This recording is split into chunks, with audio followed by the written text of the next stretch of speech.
A desperate child's voice. A flooded neighborhood. A CEO who answers the wrong call at the right time. When 7-year-old Violet makes an emergency call with 3 infant sisters trapped in a refrigerator, she doesn't reach 911. She reaches millionaire business mogul Richard Hastings. What unfolds is a race against rising waters, a mother's anguish, and an unexpected connection that will transform 5 lives forever. Can strangers become family when fate demands it? Will love bloom in the aftermath of disaster? If you enjoyed this story, subscribe to the channel and type Amen in the comments. A beautiful piece of good news may come your way very soon, and don't forget to tell us where you're watching from. The rain hadn't stopped for 3 days in the modest neighborhood of Riverside Commons, but nobody expected what came next. 7-year-old Violet Monroe pressed her small face against the cracked window of their ground-floor apartment, watching the street transform into a churning river. Her 3 baby sisters, 10-month-old identical triplets in matching onesies, babbled in their playpen behind her, oblivious to the danger creeping under their door. "Mama will be home soon," Violet whispered to herself, repeating the words like a prayer. Her mother, Charlotte Monroe, worked double shifts at the diner downtown, always promising she'd be back before dark.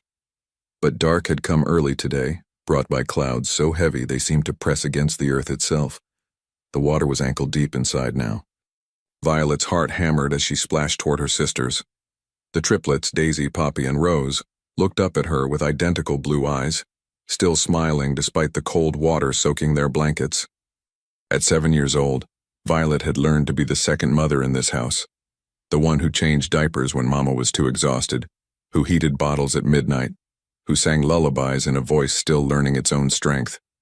But she'd never learned what to do when the world turned into an ocean. The front door burst open with a violent crack. Water poured in like a living thing, hungry and unstoppable. Violet screamed as the current knocked her backward, her thin body no match for nature's fury. She grabbed the edge of the playpen, pulled herself up, and yanked one baby into her arms, then another, then the third. Her muscles screamed in protest. Each triplet weighed nearly 20 pounds, and Violet herself barely tipped the scale at 50.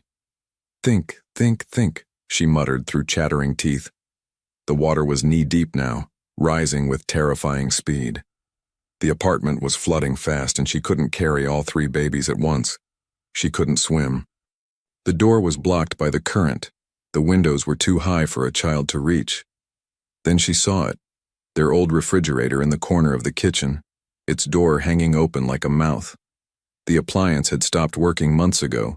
They couldn't afford to fix it, and Mama said they'd haul it away when money came. Until then, it sat empty. Nothing inside but air and broken dreams. Empty. Floating. Big enough. Violet didn't think. She acted. She waded through water now reaching her waist, dragging all 3 screaming babies with superhuman strength born of pure terror. The refrigerator bobbed slightly in the rising flood, its white surface gleaming under the single flickering light bulb still clinging to power. Violet yanked the door wider and gently placed Daisy inside, then Poppy, then Rose. They fit perfectly. 3 little bundles in their pink, purple, and yellow onesies, their cries echoing in the hollow chamber. "Shh, shh, you're safe now," Violet cooed, though her own voice cracked with fear. Stay here, please stay here." She wedged the door partially shut. Not closed, never closed, because she'd heard about children suffocating in old refrigerators, but secure enough that the babies wouldn't tumble out as the water lifted the appliance. The fridge began to float, bobbing like a strange lifeboat in the middle of their drowning home. Violet's mind raced. She needed help, real help, adult help. Mama's phone. Where was Mama's phone? She spotted it on the kitchen counter, the water just beginning to lap at its edges. In seconds, it would be completely submerged. Violet lunged forward, her small hands scrambling across the slippery counter surface, water splashing her face as she stretched on her tiptoes. Her fingers closed around the device just as a wave pushed it toward the edge. Please work, please work, please work. She pressed the power button with trembling fingers, water dripping from the case that Mama always kept on it, one of those thick rubber ones that had saved the phone from Violet's own accidents before. The screen flickered once, twice, then blazed to life, cracked but functional. Violet had watched Mama make calls 1,000 times. She knew about 911. She knew about emergencies. With water now chest-deep and rising, with her baby sisters floating in a broken refrigerator, with her mother somewhere out in this nightmare, Violet dialed. But in her panic, her small, wet fingers slipped. Instead of 911, she hit recent calls. Instead of emergency services, she called the last number Mama had dialed, a number from 3 days ago, when Mama had applied for a better job at some big company downtown, a job she never got a call back for. The phone rang once, twice, 3 times. Across the city, in the top-floor corner office of Hastings Industries, Richard Hastings stared at his phone with irritation. He'd been CEO of his tech empire for 15 years, building it from a garage startup to a billion-dollar corporation. At 46, with silver-streaked hair and a beard that made him look distinguished, he commanded respect in boardrooms from New York to Singapore. He was powerful. He was wealthy. He was completely, utterly alone. His phone showed an unknown number, probably another telemarketer, another waste of his Saturday evening when he should be reviewing quarterly reports. He almost didn't answer. But Richard Hastings had built his fortune on a simple principle. Every call matters. Every connection counts. In a world of algorithms and automation, he'd instructed his AI phone system to route unknown calls directly to him on weekends, a test of new emergency response software his company was developing. If the system worked, it could save lives. If it didn't, well, he'd only wasted a few seconds. He picked up. Hastings Industries, Richard speaking. The voice that came through nearly stopped his heart. Daddy? It was small, terrified, breaking on every syllable. Daddy, my sisters and I are in the flood. The water is coming and I put them in the fridge and I don't know what to do and Mama isn't here and please, please help us. Richard stood so fast his leather chair crashed backward. Wait, who is this? Where are you? I'm Violet, the child sobbed. I'm 7 and my sisters are babies and they're floating and I'm scared and... Her voice disappeared into static as the phone crackled and died. Violet! Richard shouted into dead air. Violet, can you hear me? Nothing. The call had dropped.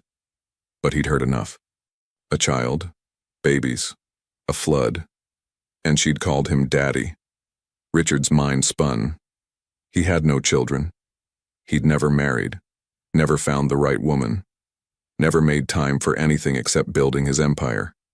But that little girl's voice, that desperate plea, that word, Daddy, it carved into something deep inside his chest, someplace he didn't know still existed. He grabbed his coat and sprinted for the door, his phone already pulling up weather alerts. The news made his blood run cold. Catastrophic flooding in Riverside Commons, a low-income neighborhood on the east side.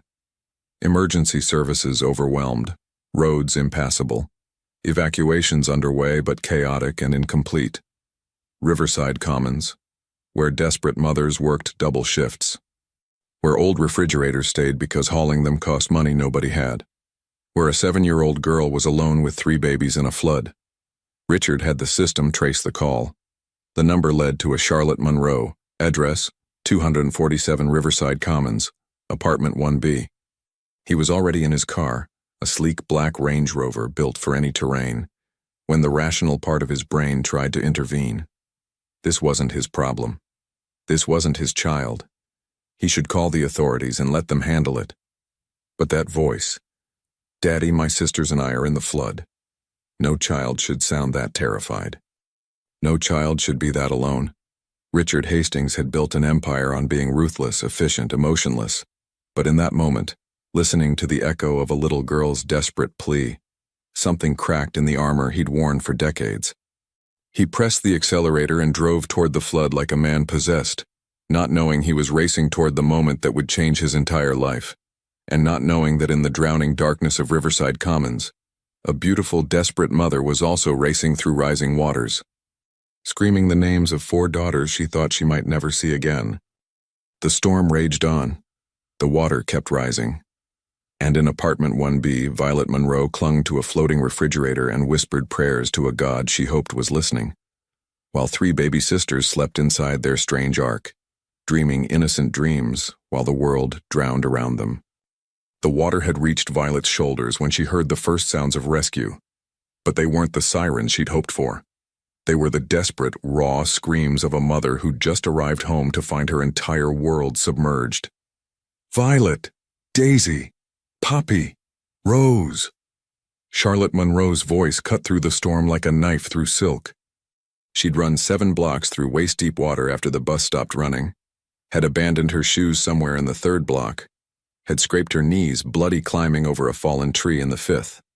Her blonde hair, usually pulled back in a neat ponytail for her diner shift, hung in wet ropes around a face twisted with primal terror. The door to apartment 1B was completely underwater now. Charlotte dove without hesitation, her lungs burning as she swam through the submerged doorway into what used to be her home. She surfaced inside, gasping, and immediately saw the refrigerator bobbing in the center of the room like some kind of surreal boat. And clinging to it, barely keeping her head above water, was Violet. "Mama!" Violet's scream was relief and terror combined. "Mama, they're inside. They're safe. I put them inside." Charlotte didn't understand, not immediately. Her brain couldn't process why her eldest daughter was talking about inside when referencing a floating refrigerator. Then Violet pulled the door open wider, and Charlotte saw them. 3 tiny faces, 3 pairs of blue eyes, 3 little bodies tucked safely in the hollow chamber of their broken appliance, dry and confused but very much alive. The sound that came from Charlotte's throat wasn't quite human. It was something between a sob and a prayer, a release of tension so profound it nearly knocked her underwater again. She swam to the fridge, wrapped her arms around all 4 of her daughters at once, and held them like she could merge them back into her own body, make them part of her again where they'd be safe forever. "How did you—" Charlotte couldn't finish, couldn't find words big enough for what her 7-year-old had just done. "It was always empty, Mama," Violet said simply, her small voice steady now that her mother was here. "Even without leftovers. So I thought it could be like a boat." Charlotte kissed her eldest daughter's forehead, tasting rainwater and tears. "You brilliant, beautiful, amazing girl, you saved them. You saved your sisters." But their moment of relief shattered as the water surged higher. A window exploded inward from the pressure, glass shrapnelling across the surface of the flood. The current grew stronger, spinning the refrigerator in a slow, sickening circle. Charlotte grabbed it with both hands, using her body to shield her daughters from debris floating past. Pieces of furniture, clothing, a child's toy boat that had become grimly ironic. "We have to get out," Charlotte gasped. "We have to get to higher ground." But where? The apartment complex had no 2nd floor. The water was too strong to fight. And Charlotte was exhausted, her muscles screaming from the run here, her body operating on nothing but maternal adrenaline and the last dregs of a double shift. That's when they heard it. The rumble of an engine that had no business operating in these conditions. Headlights cut through the rain-soaked darkness, impossibly bright, impossibly close. Richard Hastings had driven his Range Rover as far as physics would allow, then abandoned it when the water reached his wheel wells.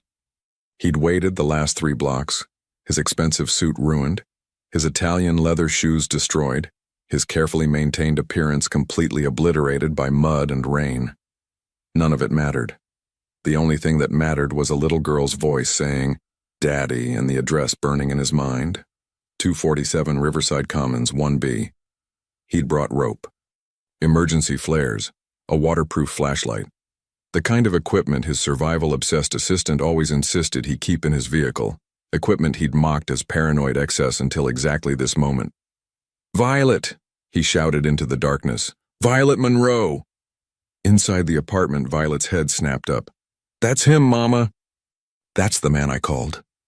Charlotte's exhausted brain struggled to make sense of this. "What man?" "Violet. Who did you call?" "I tried to call 911, but I hit the wrong number, and a man answered and I called him Daddy because I was scared and—" "Violet!" The voice came again, closer now, accompanied by splashing footsteps. Charlotte made a decision in a split second. She didn't know who this man was, didn't know why her daughter had his number, didn't know anything except that help had arrived and her babies needed saving. "We're here!" Charlotte screamed with everything she had left. We're in apartment 1B, 4 children and 1 adult. Richard followed the sound of her voice like a beacon. He crashed through the submerged doorway and surfaced inside the apartment, his flashlight cutting through the gloom. The beam landed on a scene he'd never forget. A young woman, maybe 27 or 28, with blonde hair plastered to a face that was somehow both exhausted and ethereally beautiful, holding onto a floating refrigerator that contained, he counted quickly, 1, 2, 3, 4 children. His brain, trained to assess situations in milliseconds, cataloged everything. The woman's protective stance, the older girl's relieved expression, the 3 tiny faces peering out from inside the appliance with identical features that marked them clearly as triplets. "I'm Richard Hastings," he said, keeping his voice steady and calm despite his racing heart. "Violet called me. I'm here to get you out." Charlotte's blue-green eyes met his, and something passed between them in that moment. Not romance, not attraction, nothing so simple. It was recognition. The acknowledgement that they were 2 adults in an impossible situation, responsible for 4 innocent lives, and they would do whatever it took. "Charlotte Monroe," she said, her voice hoarse. "These are my daughters. Can you really get us out?" Richard was already moving, uncoiling the rope he'd brought, tying it around the refrigerator with efficient knots learned from a sailing hobby he'd picked up years ago. "I have a vehicle 3 blocks north on higher ground. The water's strong but manageable if we stay together. We'll use the fridge as a flotation device for the triplets." "You want us to pull them in a floating refrigerator through a flood?" Charlotte's voice held a note of hysteria. "Your daughter already thought of it," Richard said, meeting Violet's eyes with something like respect. "She saved their lives with quick thinking. We're just going to finish what she started." Violet straightened slightly, pride mixing with fear on her small face. Richard continued, his CEO voice taking command without arrogance. "Charlotte, you'll hold Violet. I'll pull the fridge. We move together, we stay calm, we don't panic. The current is strong, but not impossible. 3 blocks, we can do 3 blocks." Charlotte wanted to argue, wanted to say this was insane, wanted to demand why this stranger was here, how Violet had his number, what any of this meant. But the water was still rising, and her daughters were running out of time.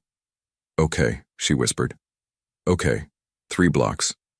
Richard secured the rope around his waist, then around the refrigerator, creating a tether that wouldn't break. He helped Charlotte position Violet on her back, the 7-year-old's thin arms wrapped around her mother's neck. Then he checked the triplets one more time, making sure they were secure inside their strange vessel. "Ready?" he asked. Charlotte nodded, though nothing about this was ready. They pushed through the submerged doorway together, back into the flooded street that had become a river. The current immediately tried to pull them apart, but Richard's rope held firm. He pulled the refrigerator with steady, powerful strokes, his body trained from years of morning swims in his penthouse pool. Charlotte kicked beside him, her exhausted legs finding strength she didn't know existed. Violet clung to her mother's back, her face pressed against Charlotte's shoulder, her eyes squeezed shut as she whispered, counting numbers like a mantra. 1, 2, 3, 4. 1, 2, 3, 4. The triplets somehow impossibly began to cry in unison. Not from fear, but from hunger, from cold, from the general confusion of being 10-month-olds in a completely incomprehensible situation. "It's okay, babies," Charlotte gasped between strokes. "Mama's here. Mama's got you." But it was Richard who was pulling them through the flood, his muscles burning, his breath coming in controlled gasps, his mind focused on one single goal.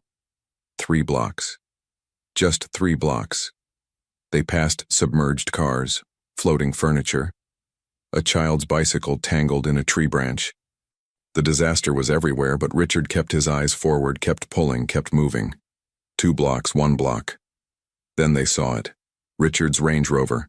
Exactly where he'd left it, water lapping at its doors, but the interior still dry. Higher ground, solid ground, safe ground.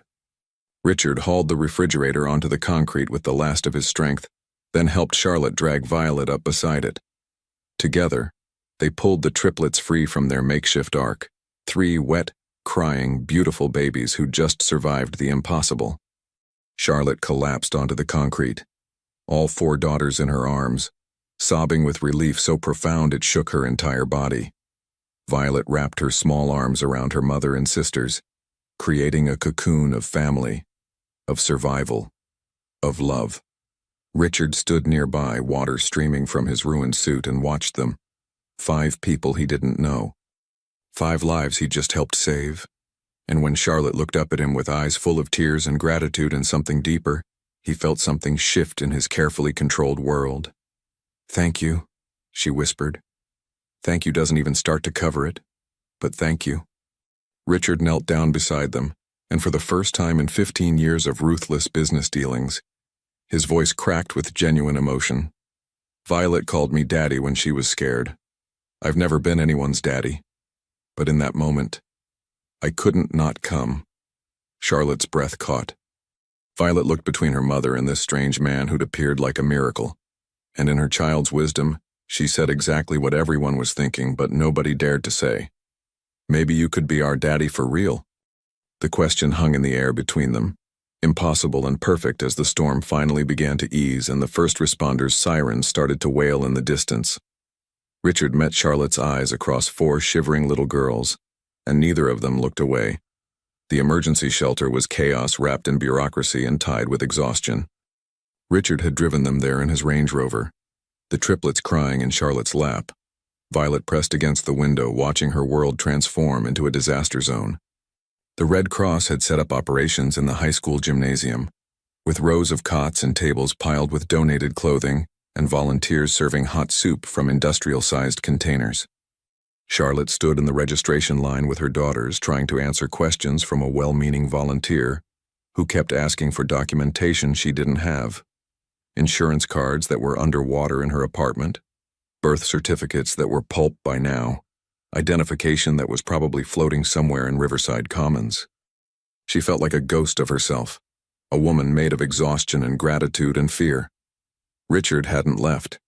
He stood slightly apart, his soaked business suit making him absurdly out of place among the refugees in their donated sweats and borrowed blankets. He'd made phone calls, quiet conversations in corners where Charlotte couldn't quite hear. His assistant, his lawyer, his accountant, people who could make things happen with a single instruction.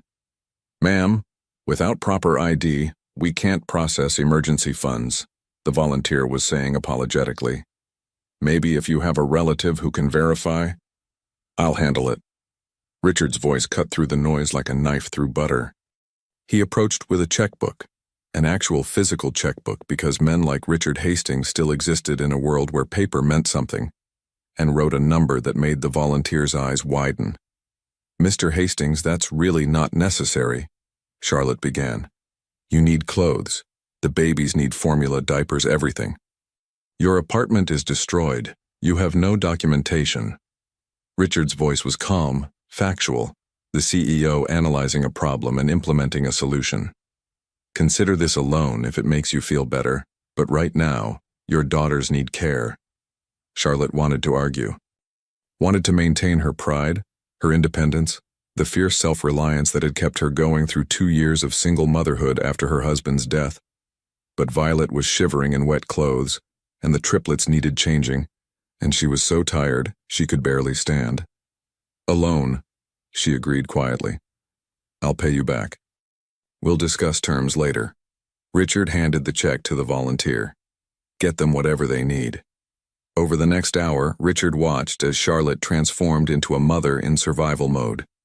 She bathed her daughters in a makeshift shower station, dressed them in donated clothes that didn't quite fit, fed the triplets bottles of formula while Violet ate a sandwich with the desperate hunger of a child who'd been too scared to think about food. She moved with efficient grace, this young mother who'd somehow survived catastrophe with 4 children and was already planning her next steps. Richard found himself mesmerized. In his world of boardrooms and stock options, he'd met countless strong people, but strength had always meant something different. Aggressive negotiations, hostile takeovers, zero-sum games where someone had to lose. Charlotte's strength was different. It was quiet. It was about making sure 4 little girls felt safe in a gymnasium full of strangers. It was about smiling when she had every reason to cry. It was about standing upright when collapse would have been completely justified. "You're staring." Charlotte's voice startled him. She'd materialized beside him, Poppy, or was it Rose, sleeping against her shoulder. It's unnerving. Sorry, Richard said, not sounding particularly sorry. I'm trying to understand how you're doing this. Doing what, surviving? Charlotte's laugh was hollow. What choice do I have? My daughters need me to be okay, so I'm okay. That's not okay. That's extraordinary. Something flickered across Charlotte's face. Pain, maybe, or recognition that someone saw past her performance. She sat down on a nearby cot, careful not to wake the sleeping triplet. Richard sat beside her, maintaining respectful distance. Violet says you built a big company, Charlotte said after a moment. She heard your assistant talking on the phone. Hastings Industries, tech solutions mostly, government contracts, emergency response systems. Richard paused. Actually, the reason Violet's call reached me was because we're testing a new emergency routing protocol. It's supposed to connect desperate calls to qualified responders when traditional 911 is overwhelmed. Did it work? You're alive. So yes, I'd say it worked. Charlotte's eyes filled with tears she refused to let fall. She called you Daddy. Violet. When she was scared, she called a stranger Daddy. Why did she do that? Richard asked gently. Charlotte was quiet for a long moment, watching Violet across the gym, helping a volunteer distribute blankets to other children. Their father died 2 years ago. Car accident. Drunk driver. Violet was 5. The triplets weren't even born yet. I was 6 months pregnant. Her voice was flat, reciting facts like a grocery list because that was the only way to say them without breaking. She barely remembers him now, barely remembers what it's like to have a daddy. Richard felt something crack in his chest, that same feeling from when he'd first heard Violet's voice on the phone. I'm sorry. Everyone's sorry. Sorry doesn't pay rent. Sorry doesn't buy formula for 3 babies on a diner waitress salary. Sorry doesn't... Charlotte stopped herself, shook her head. I'm sorry. That's not fair. You just saved our lives. I have no right to... You have every right, Richard interrupted quietly. You have every right to be angry at a world that took your husband and left you alone with 4 children and no support. Charlotte looked at him then, really looked at him. This man in his ruined, expensive suit, with his silver-streaked hair and his careful control, who'd driven into a flood to save strangers and was now sitting on a cot in an emergency shelter like it was the most natural thing in the world. Why did you really come? She asked. You could have called emergency services. Could have stayed dry and safe in your fancy office. Why did you drive into a flood for a child you'd never met? Richard considered his answer carefully. When I was 8 years old, my father left. Just walked out one day, said he was done being a family man, done with responsibility. My mother worked 3 jobs to keep us afloat. I grew up watching her destroy herself trying to be 2 parents, and I swore I'd never be like him, never abandon people who needed me. He met Charlotte's eyes. When Violet called me Daddy, even by accident, I couldn't be the man who didn't answer. The gymnasium noise faded away as they sat there. 2 people who'd been strangers hours ago, now connected by something neither quite understood. Charlotte shifted Poppy. Definitely Poppy.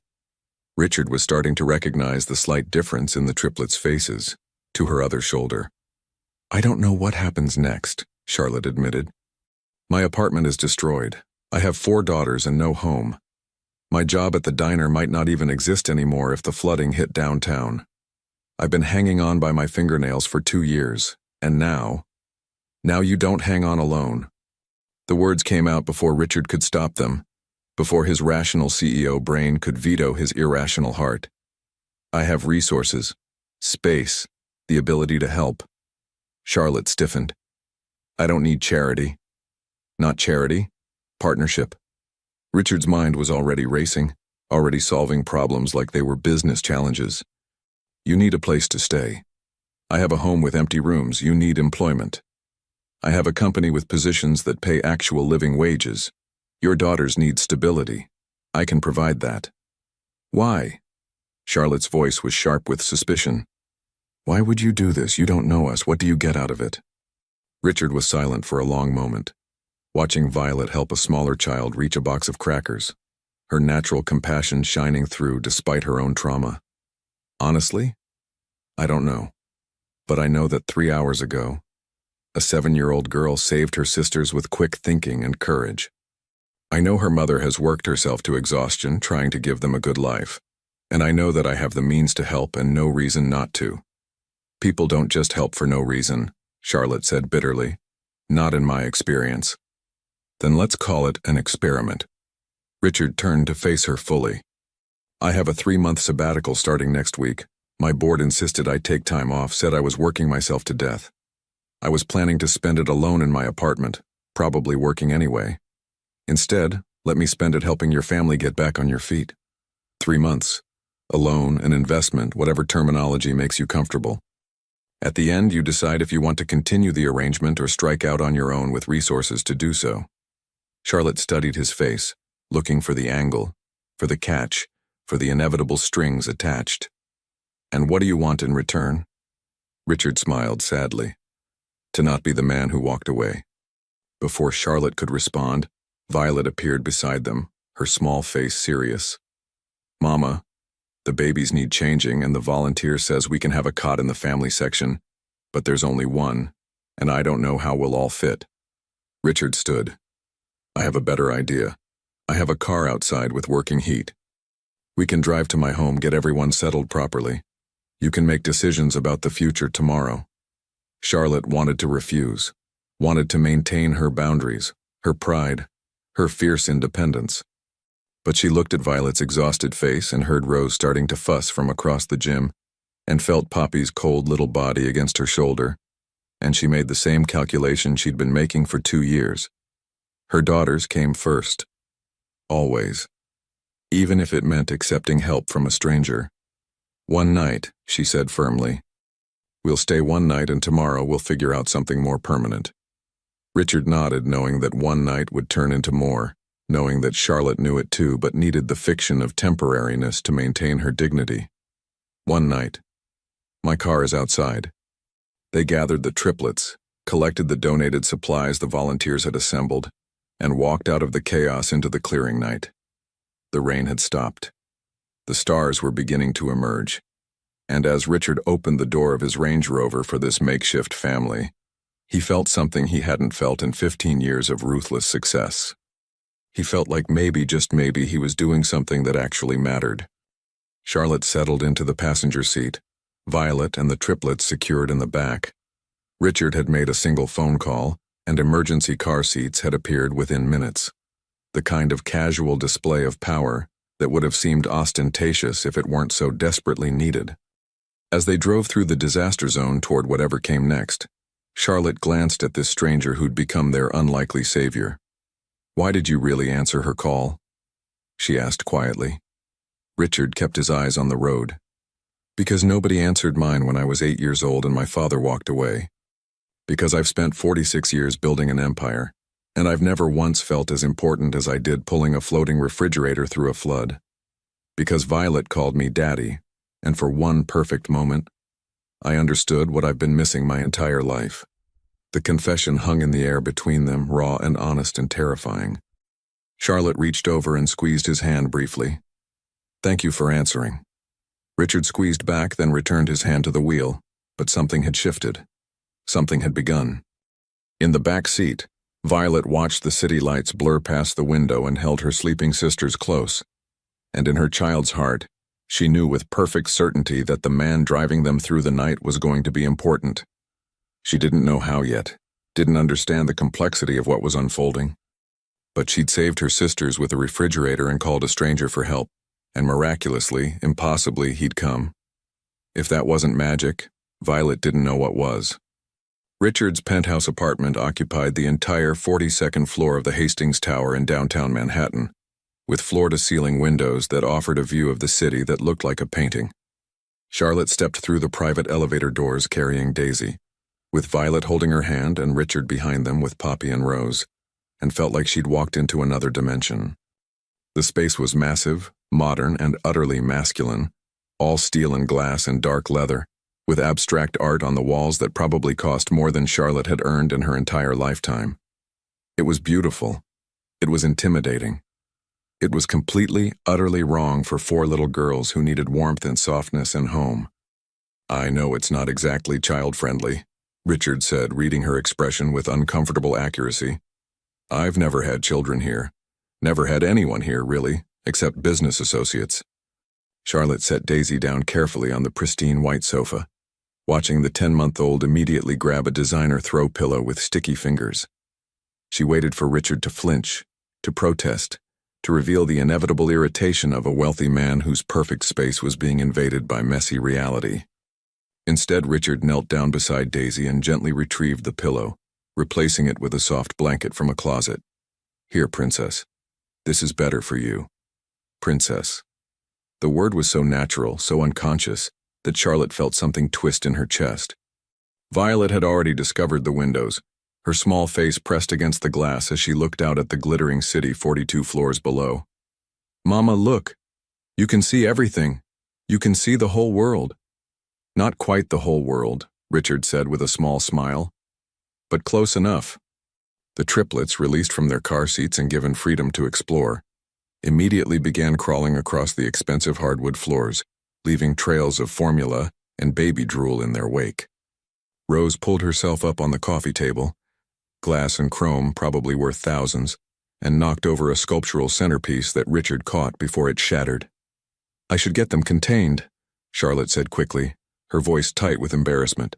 They're going to destroy everything. They're babies, Richard said simply. Babies explore. Things are just things. He set the sculpture safely on a high shelf, then turned to survey his apartment with new eyes. Although I'm realizing this place is essentially a death trap for small children. Sharp corners everywhere, breakable objects at every turn.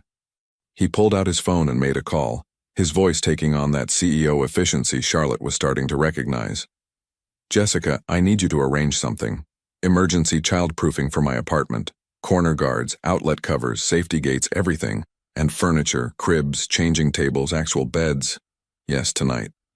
I don't care what it costs or who you have to wake up. 4 children, ages 10 months, 3 of them, and 7 years. Female. Yes, all girls. He paused. And toys. Children need toys, right? Age appropriate. Educational but fun. You have nieces, you know this better than I do. Just make it happen. He ended the call and turned to find Charlotte staring at him with an expression he couldn't quite read. What? You just ordered someone to childproof a penthouse apartment at 11 o'clock at night? Charlotte said slowly. And they said yes. I pay Jessica very well to make impossible things possible. Richard shrugged. She'll have a team here within the hour. This is insane, Charlotte whispered. This whole thing is insane. 6 hours ago, I was serving coffee at a diner. Now I'm standing in a penthouse with a man I don't know, accepting help I can't repay, letting my daughters destroy an apartment that probably costs more per month than I make in a year. Richard crossed the space between them in 3 long strides. He didn't touch her, but his presence was solid, grounding. Charlotte, look at me. She did, reluctantly. You survived a flood. You kept 4 children alive through circumstances that would have broken most people. You're not accepting charity. You're accepting a temporary solution to an impossible situation. There's no shame in that. There's always shame when you can't do it alone, Charlotte said bitterly. Trust me, I've had 2 years to learn that lesson. Before Richard could respond, Violet's voice cut through the tension. Mr. Hastings, can I ask you something? Richard turned to the 7-year-old, grateful for the interruption. Of course, and please call me Richard. Violet considered this seriously. Okay, Richard, why don't you have a family? You have this big house and all this space and you're all alone. Don't you get lonely? The question landed like a physical blow. Richard was silent for a long moment, aware of Charlotte's eyes on him, aware that his answer mattered more than it should. I suppose I do get lonely sometimes, but I've always been too busy building my company to think about building a family.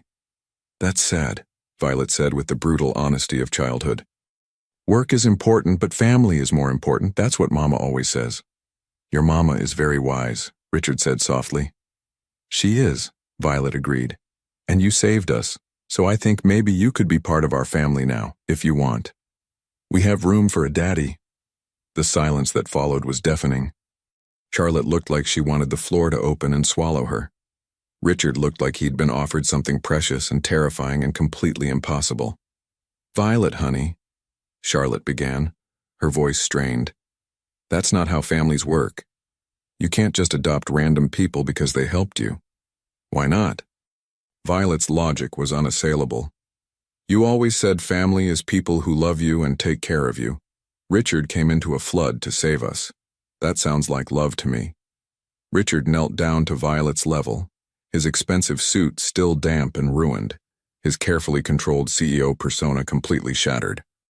"Violet, I would be honored to be part of your family in whatever way your mama is comfortable with. But these things take time. They're complicated. Grown-ups always say things are complicated when they're really just scared," Violet observed. Richard laughed, a genuine sound that seemed to surprise him. "You're right. We are scared.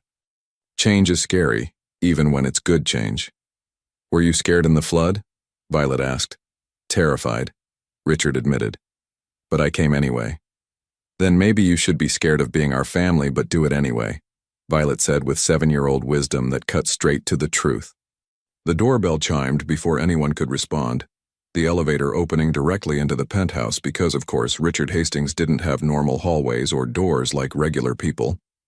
A team of 5 people emerged, led by a sharp-looking woman in her 30s who could only be the legendary Jessica. "Mr. Hastings," she said briskly, surveying the scene with quick efficiency. "I've brought everything on your list. My team will have this place child-proofed within 90 minutes. I've also taken the liberty of ordering food appropriate for young children and formula in 3 different brands in case the babies have preferences." She glanced at Charlotte with professional courtesy. "Ma'am, I've included clothing in multiple sizes for all ages, toiletries and basics. Everything is in the spare bedrooms. If there's anything specific you need, please let me know." Charlotte was too overwhelmed to speak. Jessica's team was already moving through the apartment like a well-oiled machine, installing safety gates, covering outlets, padding corners. One woman was setting up 3 portable cribs in one bedroom. Another was assembling a bed frame for Violet in an adjoining room. "Jessica," Richard said quietly. "Thank you. Just doing my job, sir." Jessica's expression softened slightly. "Although I'll admit this is the most interesting emergency request I've received in 15 years.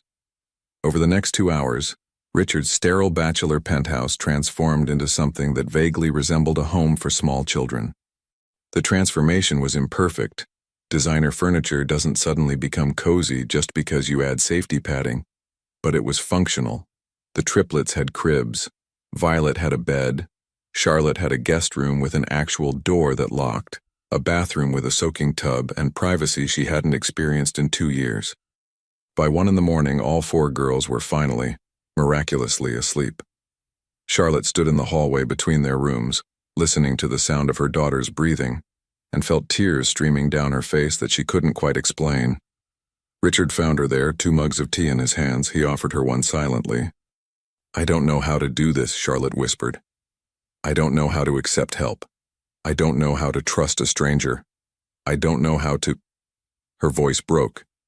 "You don't have to know," Richard said quietly. "You just have to rest. Tomorrow we'll figure out next steps. Tonight you're safe. Your daughters are safe. That's enough." Charlotte sipped the tea, letting the warmth spread through her exhausted body. "Why are you doing this? Really?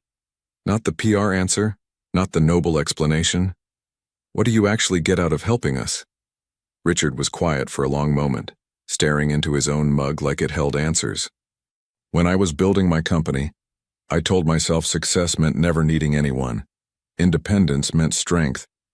But standing in my apartment tonight, watching your daughters bring life into a space that's been dead for years, I realized something." He looked up, meeting her eyes. "I've spent 15 years building an empire, and I have absolutely no one to share it with, no family, no real friends, just employees and business associates and people who want something from me." "And we don't want something from you?" Charlotte's laugh was hollow. "We're literally homeless refugees you pulled out of a flood. You didn't ask for my help. You didn't manipulate or scheme or calculate. Violet called a wrong number in genuine terror, and you—" Richard gestured helplessly. You're suspicious of every kindness because you've learned the world doesn't give without taking. That's honest. That's real. That's something I haven't experienced in longer than I can remember. Charlotte was silent, processing his words. You're lonely. Profoundly, Richard admitted. And I didn't even realize it until a 7-year-old asked why I don't have a family. They stood in the hallway, two broken people from completely different worlds connected by circumstance and catastrophe and something neither quite understood yet. The city lights filtered through the floor-to-ceiling windows, casting everything in soft gold. 3 months, Charlotte said finally. Your offer. 3 months to get back on our feet. I accept, but with conditions. Name them. I work. I don't care what job, but I earn my keep. I'm not a charity case. Charlotte's voice was firm. I pay rent, even if it's nominal. I contribute. The girls and I don't just take up space in your life like decorative refugees. Agreed, Richard said immediately. I'll have Jessica draft a formal employment contract tomorrow. Fair wages, clear expectations, everything legal and proper. And boundaries, Charlotte continued. You're being incredibly generous, but you're still a stranger. We sleep in separate rooms. We maintain appropriate distance. Whatever Violet thinks she sees happening here, we're not. She stumbled over the words. We're not playing house. This isn't some romantic fairy tale. Something flickered across Richard's face. Disappointment, maybe, or understanding. Boundaries, absolutely. You're a guest and an employee, nothing more. I understand. But even as he said it, both of them knew the boundaries were already blurring. You don't pull someone's children through a flood and maintain emotional distance. You don't open your home to strangers and keep your heart locked away. The lines were already crossed, they were just pretending otherwise. Tomorrow, Charlotte said, exhaustion finally overwhelming her adrenaline. Tomorrow we'll figure out contracts and employment and all the practical details. Tonight I just need to sleep. Your room is the second door on the left, Richard said. Everything you need should be there. If it's not, just ask. Charlotte started toward her room, then paused. Richard? Yes? Thank you. I know I keep saying it, and I know it's inadequate. But thank you for answering Violet's call. Thank you for coming. Thank you for this.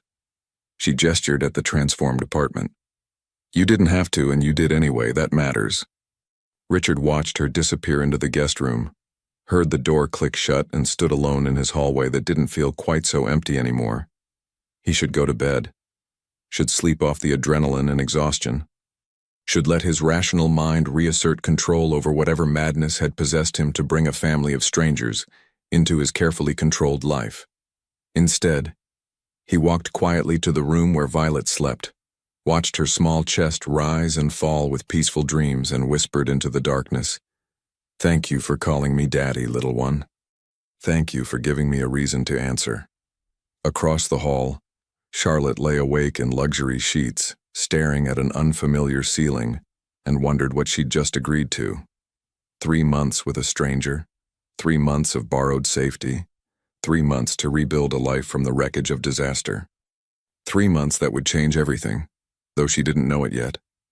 The morning sun woke Charlotte with cruel brightness, filtered through windows that covered an entire wall, and offered no mercy for exhausted mothers who'd survived floods and strange rescues. For a disorienting moment, she didn't know where she was. This wasn't her cramped bedroom in Riverside Commons, wasn't the emergency shelter, wasn't anywhere that made sense. Then memory crashed back. The flood, Richard, the penthouse, her daughters sleeping safely in rooms down the hall.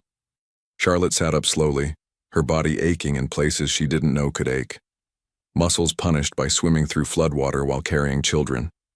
The guest room was decorated in shades of gray and cream, expensive and soulless, clearly designed by someone who prioritized aesthetics over comfort. But the bed was soft, the room was warm, and through the door she could hear blessed silence, which meant her daughters were still sleeping. She checked the time on the nightstand clock, 6:47 a.m. Less than 5 hours of sleep, but Charlotte had been operating on less for 2 years. She'd learned to function on exhaustion the way other people learned to function on coffee. The bathroom attached to her guest room was obscene, marble and chrome, a shower with 6 different settings, a soaking tub that could fit 3 people.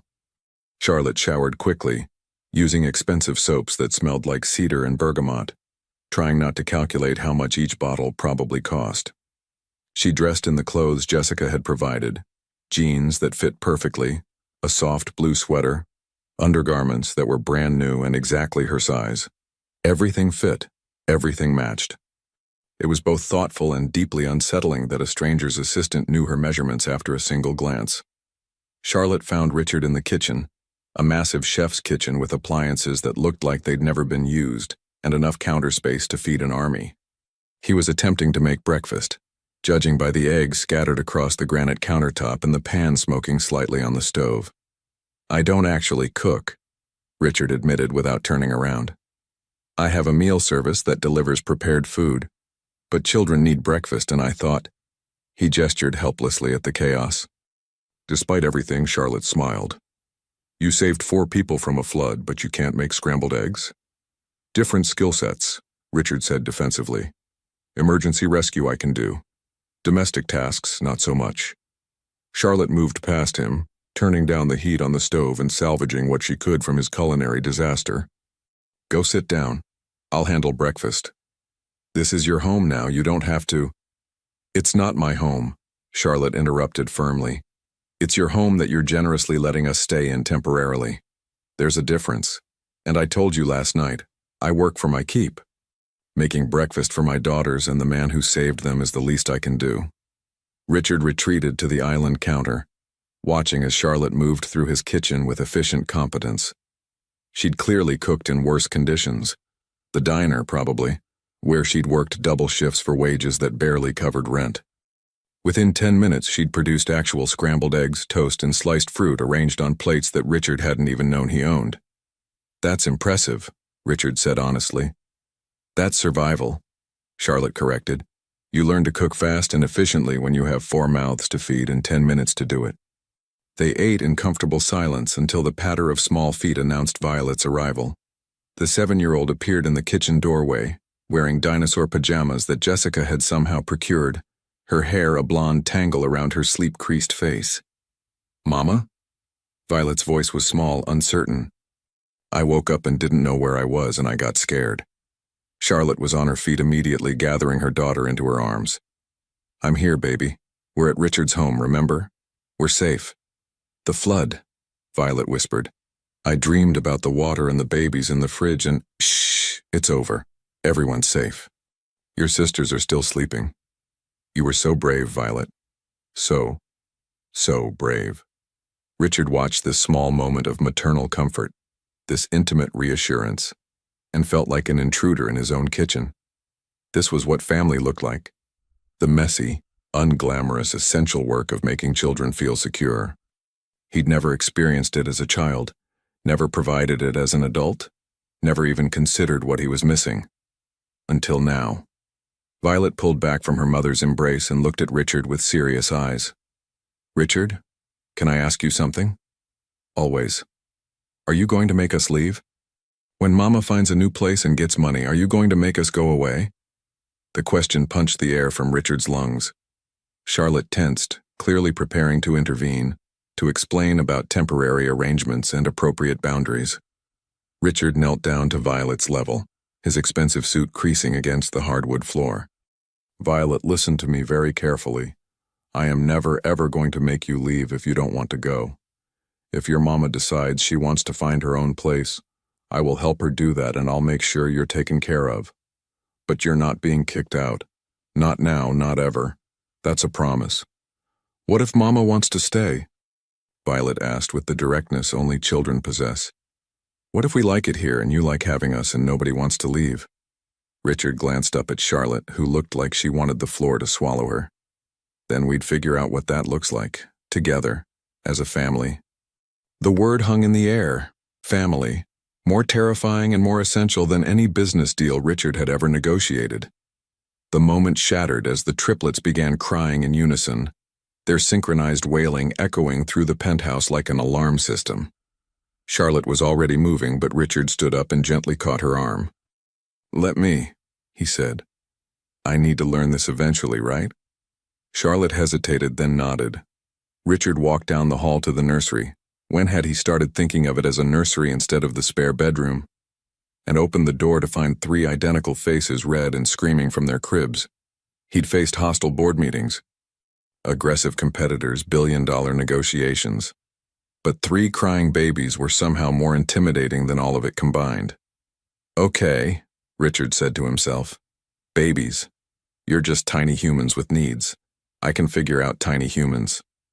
Daisy was closest, so he lifted her first, carefully like she might break, his large hands awkward around her small body. She stopped crying immediately, staring up at him with huge blue eyes that seemed to see straight through his CEO armor to the uncertain man underneath. Hello, Princess, Richard whispered. I'm Richard, I'm trying to figure out how to help you. He set Daisy carefully on the changing table, attempting to remember the mechanics of diaper changing from YouTube videos he'd secretly watched at 3 a.m. the previous night. It was messier and more complicated than the video suggested, but he managed. 1 diaper, 1 baby, 0 catastrophes. By the time Charlotte appeared in the doorway, Richard had changed all 3 triplets and was sitting on the floor with them, letting them crawl across his legs and grab his beard and generally treat him like an expensive jungle gym. Charlotte leaned against the doorframe, her expression unreadable. You didn't have to do that. I wanted to, Richard said simply. Besides, if I'm going to be part of your lives for the next 3 months, I should probably learn the basics of baby care. They really like you, Charlotte observed. Babies are usually cautious with strangers. Maybe I'm not a stranger anymore, Richard said, catching Rose as she attempted to climb up his chest. Maybe after you pull someone through a flood, you stop being strangers and become something else. Charlotte opened her mouth to respond, but her phone, now dried out and miraculously functional, buzzed with incoming messages. She glanced at the screen and her face went pale. What is it? Richard asked immediately. Messages from the diner, from my landlord, from... Charlotte's voice shook. From everyone. The diner is closed indefinitely because of flood damage. My landlord says the entire building is condemned. I have 30 days to remove belongings, except there's nothing to remove because everything's destroyed. My bank account is overdrawn because my last paycheck bounced. She looked up, her eyes bright with unshed tears. I have 4 daughters, no job, no home, no savings, and I'm standing in a penthouse wearing clothes a stranger bought me, completely dependent on charity. This is the nightmare I've been fighting against for 2 years, and it finally caught me. Richard stood carefully, settling all 3 babies on a blanket before crossing to Charlotte. It's not charity, it's an employment opportunity. Remember our agreement? Employment doing what? Charlotte's laugh was slightly hysterical. I'm a diner waitress with no high school diploma and 4 children. What possible job could I do for a tech CEO that would justify the expense you're incurring? Richard had thought about this extensively during his sleepless night. My household staff is practically non-existent because I've never needed one. I eat delivered meals, have a cleaning service that comes weekly, handle my own basic needs. But now I have 4 children in my home who need structure, routine, proper care. I need a household manager. Someone to organize meals, coordinate schedules, manage domestic operations. That's a real job with a real salary. A household manager? Charlotte repeated flatly. That's a fancy term for nanny. It's a fancy term for an essential position that requires skills I don't possess, Richard corrected. Childcare, household operations, logistical coordination. Those are marketable skills. The fact that you're managing your own children doesn't make the job less legitimate. Charlotte wanted to argue, wanted to find the flaw in his logic, wanted to reject the solution that felt too easy and too perfect. But she thought about Violet listening to this conversation, learning what resilience looked like. She thought about the triplets who needed stability and routine. She thought about her own exhaustion, her own desperate situation, her own lack of options. What's the salary? She asked quietly, hating that she needed to ask. Richard named a figure that made Charlotte's knees weak. It was more than she'd made in 6 months at the diner. It was enough to save money, to build a future, to maybe even go back to school eventually. That's too much, she whispered. It's market rate for the position in Manhattan, Richard said firmly. Jessica researched it. Everything will be documented, legal, proper. You'll have a contract, benefits, everything. Benefits? Charlotte's voice cracked. Health insurance, retirement contributions, paid time off. Richard ticked items off on his fingers like they were obvious, universal. Not luxuries Charlotte had stopped dreaming about years ago. Standard employment package. Charlotte stood in the nursery of a penthouse apartment surrounded by 3 babies who were now happily playing with Richard's discarded tie, and made a decision that terrified her. Okay, 3 months. I'll try the position for 3 months and then we reassess. 3 months, Richard agreed. But they both knew 3 months could become forever if neither of them was brave enough to end it. What neither of them saw was Violet, standing just outside the nursery door, listening to every word with her small hand pressed against her heart. She'd heard adults make promises before. Her father promising to come home before the accident, landlords promising repairs that never came, Mama promising things would get better someday. But Richard's voice was different. When he made promises, he sounded like someone who kept them. Violet smiled to herself and went back to the kitchen to finish her breakfast, confident in the way only 7-year-olds can be that everything was going to work out exactly right. She was half right. Everything would work out. But first, the past would catch up with secrets that threatened to destroy the fragile family beginning to form in the penthouse above the city. Because 2 weeks later, when Charlotte was finally beginning to believe in stability, a woman would appear at Richard's door claiming to be his ex-fiancée and carrying news that would shatter everything they were building. 14 days. That's how long they had before everything almost fell apart. 14 days of establishing routines, Charlotte making breakfast while Richard attempted to help and mostly got in the way. Violet starting online classes from the dining table, her schoolwork spread across expensive wood that had never been used for anything so ordinary. The triplets learning to crawl faster, to laugh louder, to recognize Richard's voice and reach for him when he came home from brief office visits. 14 days of careful boundaries that gradually, inevitably blurred. Richard's hand on Charlotte's shoulder as she bent over a crying baby at 2 a.m., his touch lingering just a moment too long. Charlotte's laugh at Richard's terrible jokes, genuine and unguarded. Violet calling him Richard Dad when she thought no one was listening, the triplet saying da-da in response to his voice, though Charlotte pretended not to notice. 14 days of something precious and terrifying growing between them, something neither dared name. And then Victoria Ashford appeared. She arrived on a Tuesday morning announced by the doorman with obvious discomfort. "Mr. Hastings, there's a Ms. Ashford here to see you. She says it's urgent." Richard's face went white. Charlotte, feeding Rose in the kitchen, noticed immediately. "Who's Victoria Ashford?" "Someone from my past," Richard said carefully.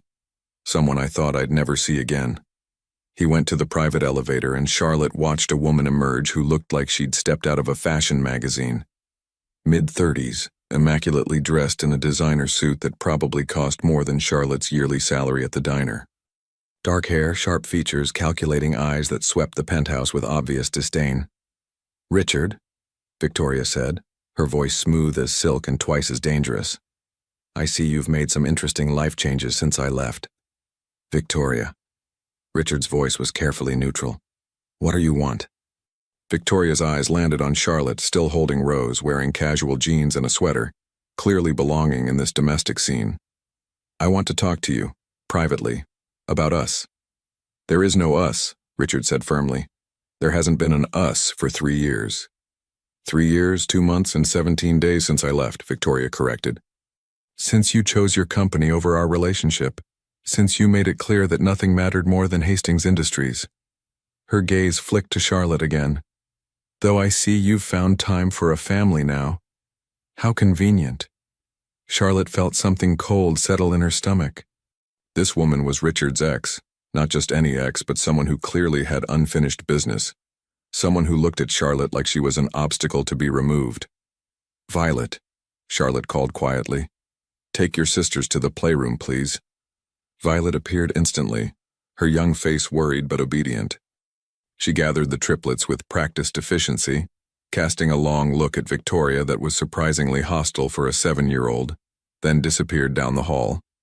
"Smart," Victoria observed once the children were gone. Teaching them to make themselves scarce when adults are talking. Very domestic of you. Victoria, why are you here? Richard's patience was clearly fraying. Victoria pulled an envelope from her designer purse and set it on the counter with theatrical precision. I'm here because I made a mistake 3 years ago. I left because I thought you'd never change, never prioritize anything over your company. But I've been watching, Richard. I've seen the news coverage of your heroic rescue during the flood. I've seen you playing house with a waitress and her children. And I realized something. She stepped closer to Richard, her voice dropping to an intimate register that made Charlotte want to leave the room but forced herself to stay. You're capable of change. You're capable of being the man I always knew you could be. So I'm here to give us another chance. Victoria, Richard started, but she held up a perfectly manicured hand. Before you answer, you should know something. I'm pregnant. The words detonated like a bomb in the suddenly airless penthouse. Charlotte actually took a step backward, her brain refusing to process the implications. Richard looked like he'd been physically struck. That's not possible, he said hoarsely. We haven't been together in 3 years. Not mine, Victoria clarified with a small, calculated smile.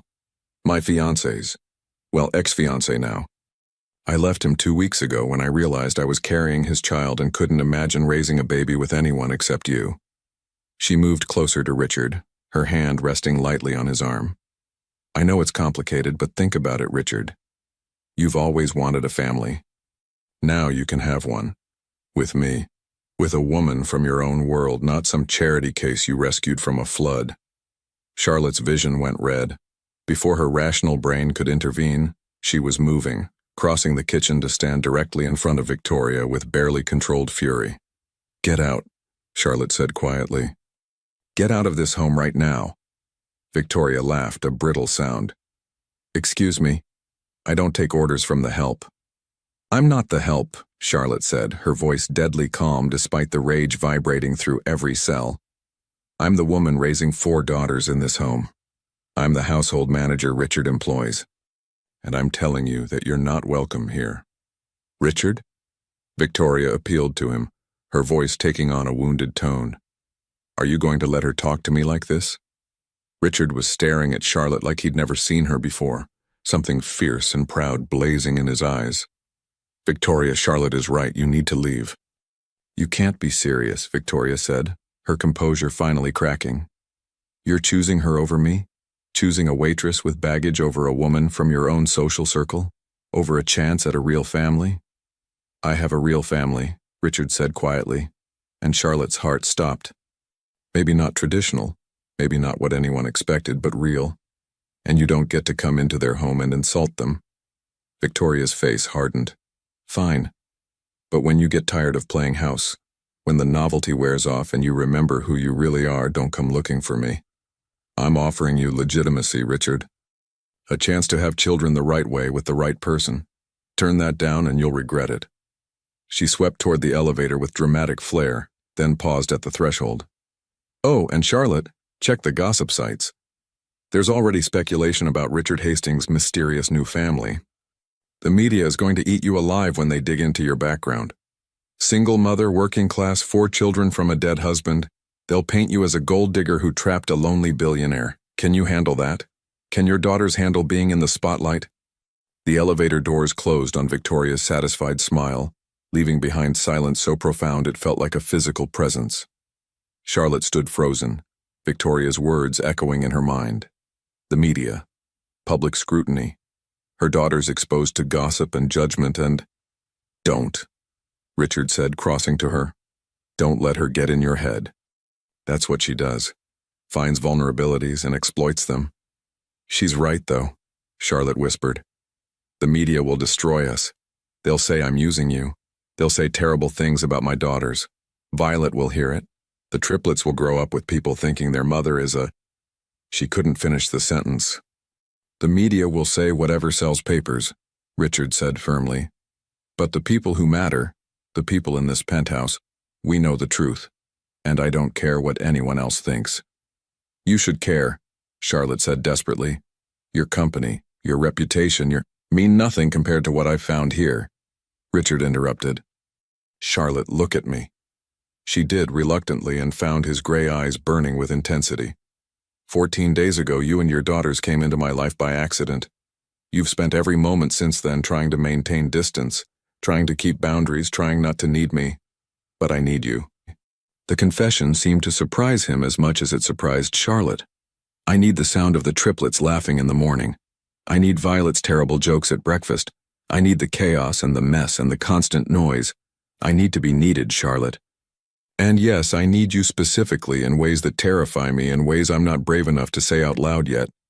Charlotte's breath caught. Richard, I'm not asking you to make promises, Richard continued. I'm not asking you to define what this is or where it's going. I'm just asking you not to leave because Victoria tried to poison something good. Before Charlotte could respond, small feet thundered down the hallway. Violet burst into the kitchen, her face blotchy with tears, the triplets crawling frantically behind her. Is she gone? Violet demanded.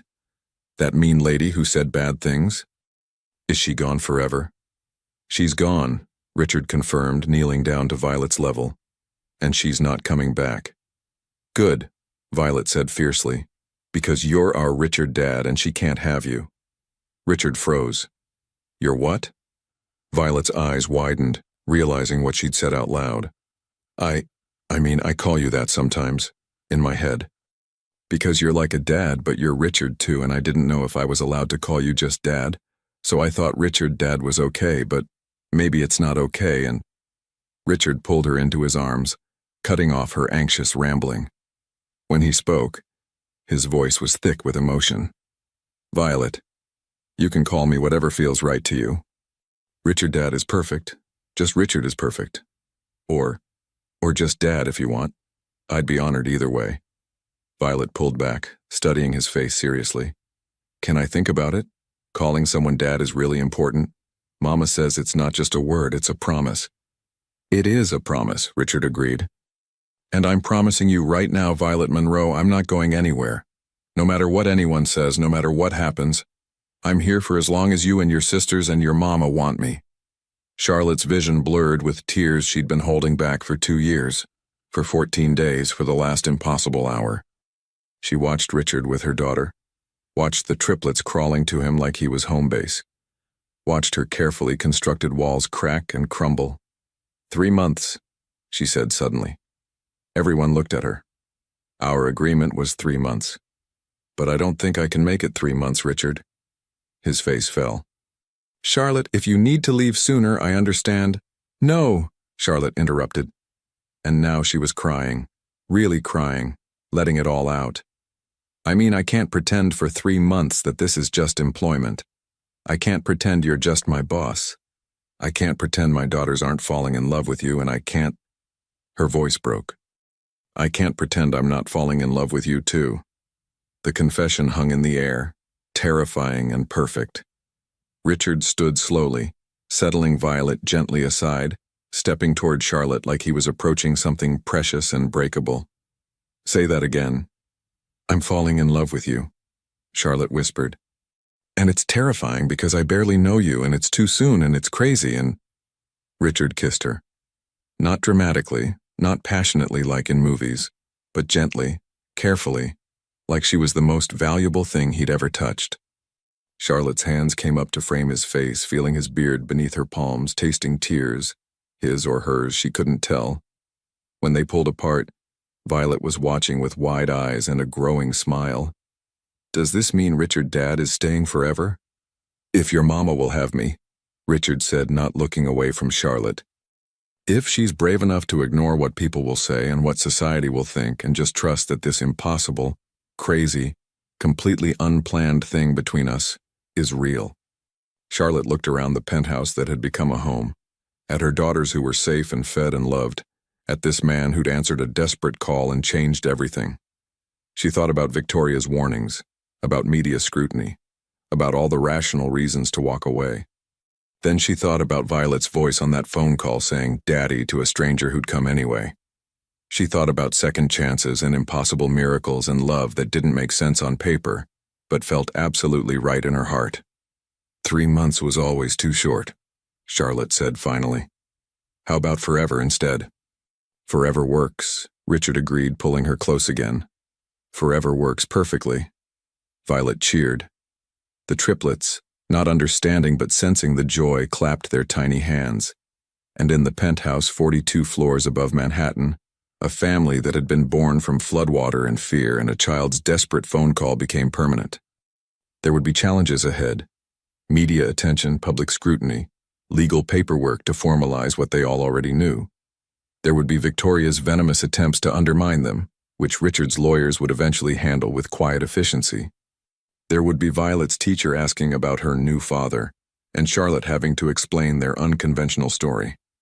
There would be the triplets' first steps, first words, first everything, with Richard there to witness them all. But in that moment, with sunlight streaming through floor-to-ceiling windows and 5 hearts beating in synchronization, none of the future mattered. They had each other.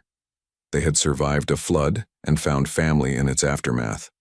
And sometimes, just sometimes, the story the world calls impossible is the one that's most worth living.